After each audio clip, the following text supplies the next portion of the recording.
اعوذ باللہ من الشیطان الرجیم بسم اللہ الرحمن الرحیم الحمدللہ رب العالمین والصلاة والسلام علی سید الانبیاء والمرسلین وخاتم النبیین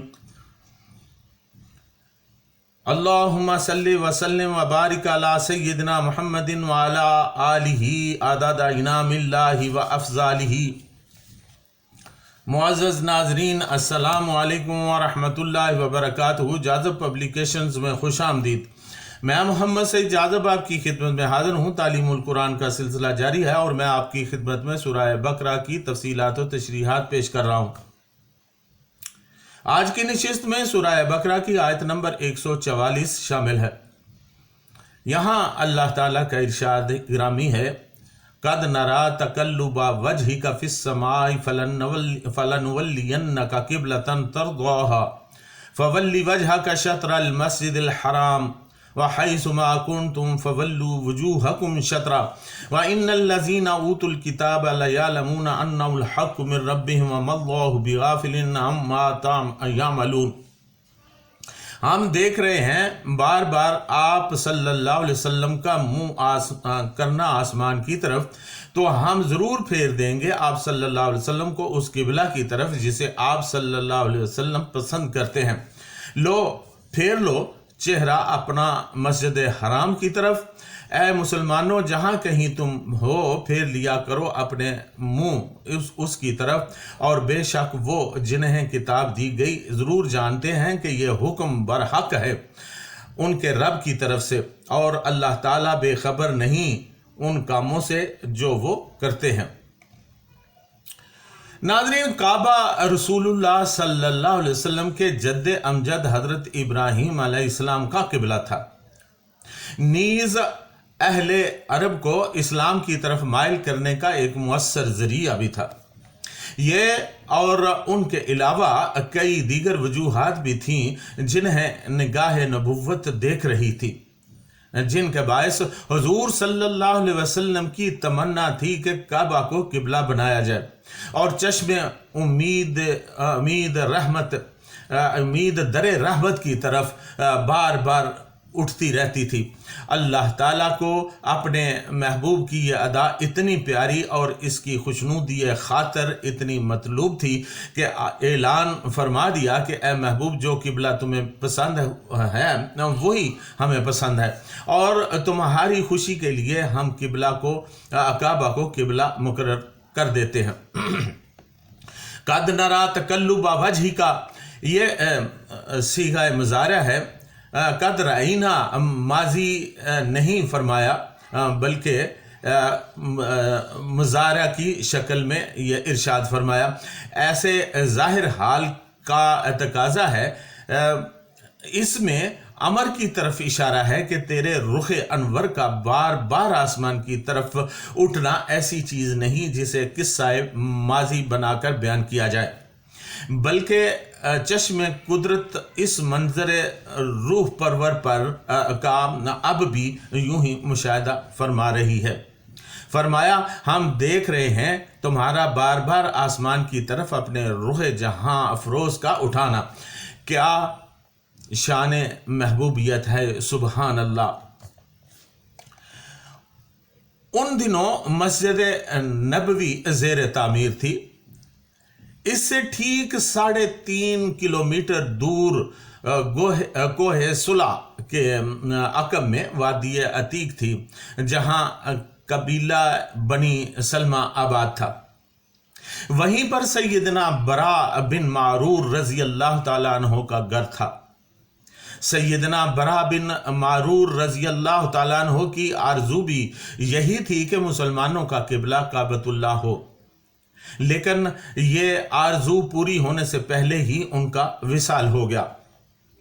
انہی کی تعزیت کے لیے آقا دو عالم صلی اللہ علیہ وسلم بشر بن براء بن معرور رضی اللہ تعالیٰ عنہ کے ہاں اپنے صحابہ رضوان اللہ تعالیٰ علیہم کی میت میں تشریف لے گئے۔